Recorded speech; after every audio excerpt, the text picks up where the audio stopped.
It was the first Christmas that the Rileys had decided to take a family vacation, leaving their 12-year-old son, Max, home alone for the holidays. They believed it would be an adventure for him, a rite of passage, and an opportunity to prove his independence. Little did they know, the house held secrets far darker than they could ever imagine. The Rileys' house was old, a sprawling Victorian structure that had been in the family for generations. Its creaky floors and dusty corners told stories of the past, stories that were not always pleasant. Max often felt a strange presence in the house, a sensation he could never quite shake, but his parents dismissed his concerns as childish imagination. As the family departed for their holiday, Max's excitement quickly faded into loneliness. The house, usually filled with laughter and warmth, felt empty and cold. The wind howled outside, rattling the windows, and the shadows in the corners seemed to grow darker. On Christmas Eve, with his parents miles away, Max settled in for a movie marathon, reveling in the freedom. He popped popcorn and curled up in a blanket, but as night fell, he couldn't ignore the feeling that something was watching him. The flickering light from the television only added to the eerie atmosphere, casting dancing shadows on the walls. Around midnight, a loud crash echoed through the house, jolting Max from his comfortable state. He sat up, heart racing, listening intently. It came again, a heavy thud from the kitchen. Max's imagination spiraled. He thought of burglars, ghosts, and everything he'd seen in movies. Gathering his courage, he grabbed a baseball bat and crept down the hallway, every step a battle against the mounting fear. As he approached the kitchen, he froze. The back door, which had always been locked, stood ajar. He could see the moonlight spilling in, illuminating the room in an otherworldly glow. Something inside him screamed to turn back, but curiosity propelled him forward. Max peered through the doorway and was met with a sight that chilled him to the bone. The kitchen was a mess. Drawers were pulled out, and the contents were strewn across the floor. Then he saw a shadowy figure crouched by the fridge, rummaging through the food. It was tall and gaunt, its limbs twisted at unnatural angles. Max's heart raced as he realized that it wasn't just a thief, it was something else entirely, something wrong.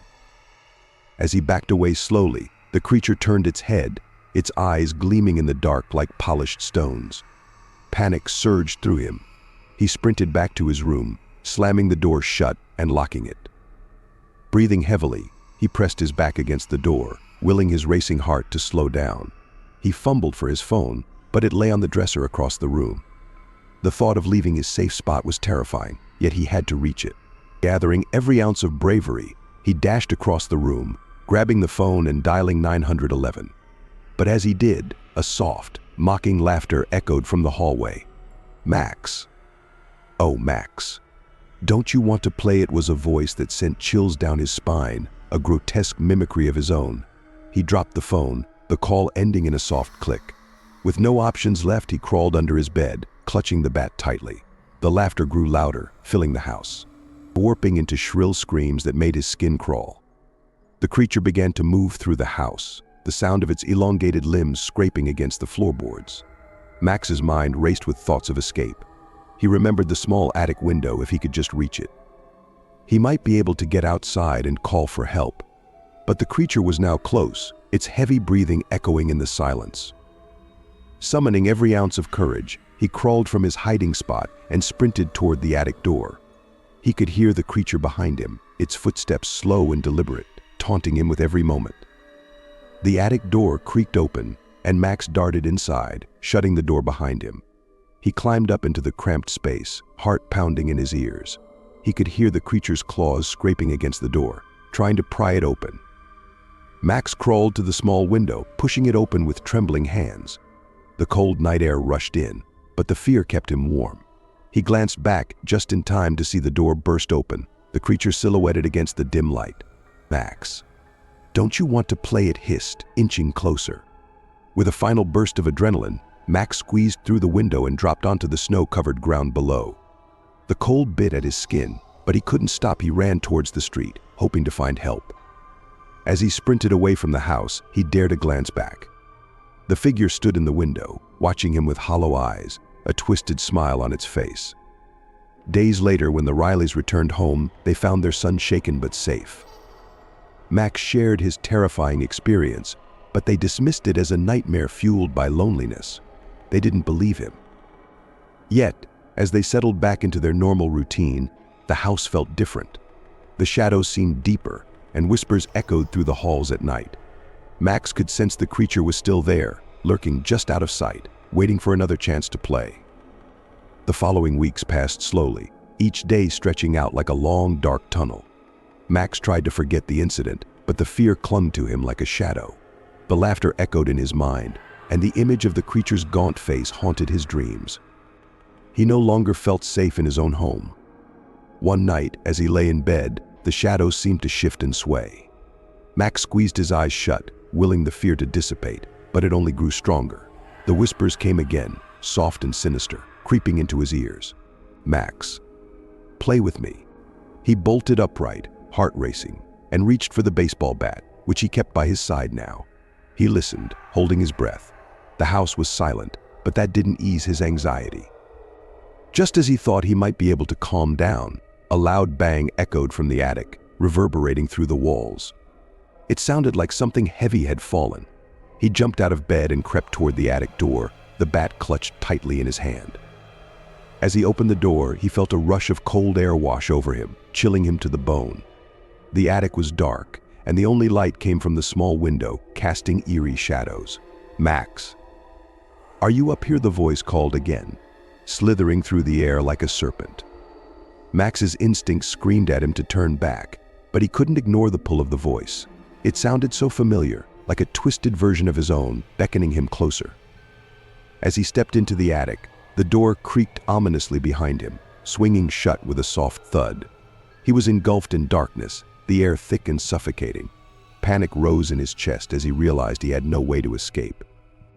The whispers grew louder, circling around him, taunting him, as the darkness closed in.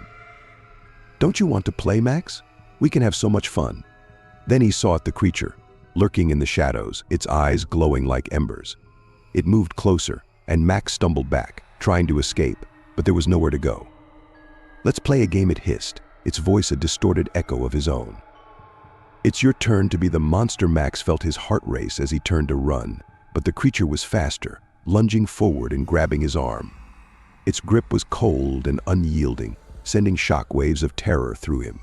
"Play with me," Max had growled, pulling him deeper into the darkness. In that moment, all his thoughts of escape faded away. He felt himself slipping into the abyss, the creature's laughter ringing in his ears. The attic door slammed shut behind him, sealing him away from the world. Max struggled against the creature's grip, panic surging through him as he was pulled deeper into the shadows. The attic felt like a different realm entirely, the air thick with an unnatural chill. He could hardly see, the darkness wrapping around him like a suffocating blanket. "Let's play hide and seek," the creature whispered, its voice curling around him like smoke. "You'll hide, and I'll seek. But remember, Max, once I find you, the game changes." With a surge of adrenaline, Max tore himself free, stumbling backward. He could see the creature's twisted form more clearly now, its elongated limbs stretching impossibly as it moved closer.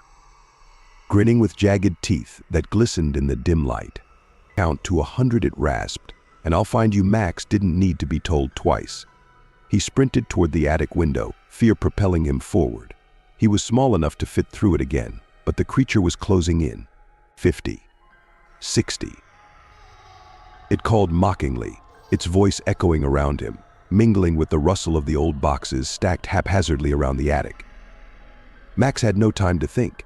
He reached the window and pushed it open, the frigid air hitting him like a slap. He glanced back to see the creature still counting, its glowing eyes fixed on him with a predatory gleam. 70. 80. With no other choice, Max climbed onto the window ledge and threw himself out into the night. The snow was thick beneath him, cushioning his fall but chilling him instantly. He rolled to his feet, looking back at the attic window. The creature leaned out, its head tilted in a grotesque way. "I can smell you," Max had hissed, laughter bubbling up like a dark melody. "You can't escape me." Max's heart raced as he took off down the driveway, racing towards the street. The wind whipped around him, biting at his skin, but he couldn't stop. He ran until he reached the main road, desperation clawing at him. There were no cars, no signs of life, just the endless stretch of darkness and the haunting call of the creature echoing behind him. Suddenly, he heard a familiar voice. Max, he turned to see his neighbor, Mrs. Hargrove, rushing towards him, her face filled with concern. "What are you doing out here? You should be inside." "Help me," Max shouted, his breath coming in ragged gasps. "There's something in my house." Mrs. Hargrove's expression shifted from concern to confusion. "What do you mean? You're home alone. There's nothing there." "No, you have to believe me.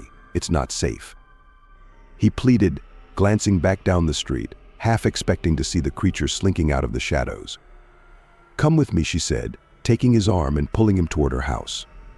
Max stumbled after her, fear racing through him. He wanted to look back, to see if the creature was following, but he couldn't bring himself to do it. Inside Mrs. Hargrove's house, the warmth enveloped him.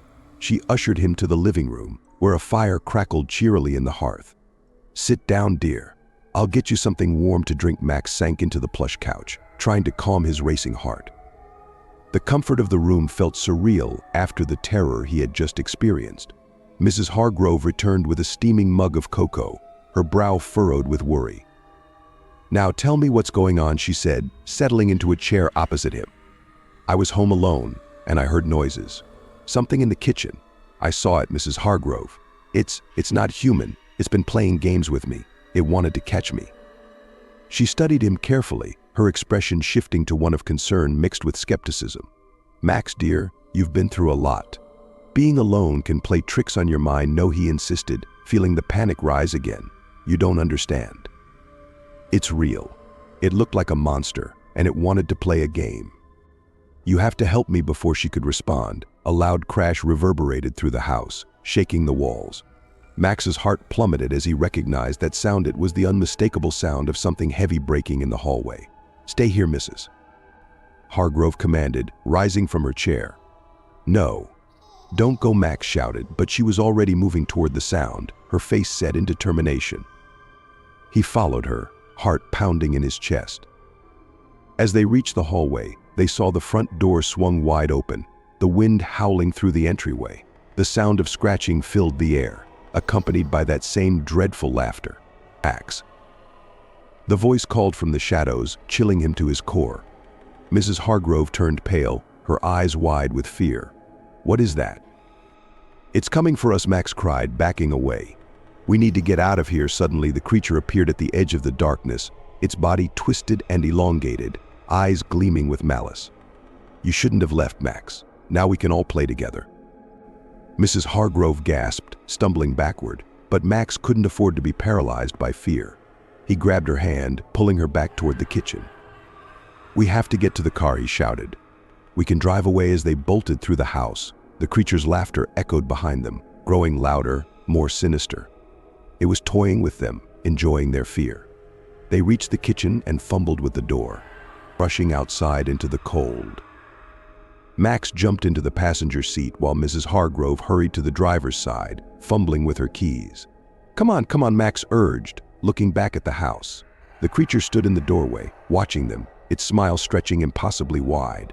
Just as she managed to start the engine, the creature lunged forward, a blur of darkness and sharp angles. Max screamed as the car sped away, glancing back to see the creature vanish into the shadows. "Did we lose it?" Mrs. Hargrove gasped, her knuckles white on the steering wheel. "I don't know," Max replied, his heart still racing. They drove through the night, the snow swirling around them like a storm of ghosts. Max tried to shake off the feeling of dread, but it lingered in the back of his mind like a sinister shadow. Eventually, they reached the nearest police station. Mrs. Hargrove rushed inside, pulling Max with her. They explained everything to the officers, but their words fell on skeptical ears. "Just a misunderstanding, kid. You're safe now," one officer said dismissively, patting Max's shoulder. "But you don't understand. It's still out there," Max insisted, panic rising in his chest. The officers exchanged glances, their expressions shifting from concern to doubt. "Max, it's late, and you've been through a lot. Let's get you some help," one suggested, guiding him toward a small waiting room. Hours passed, and as the sun began to rise, Max felt exhaustion pull at him.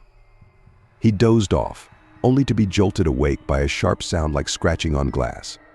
He opened his eyes, heart pounding. The waiting room was empty except for him. He listened closely, straining to hear. The scratching continued, growing louder. "Max, The voice called softly, seeping through the cracks like poison. "You can't hide forever." Max's blood ran cold. The creature had found him.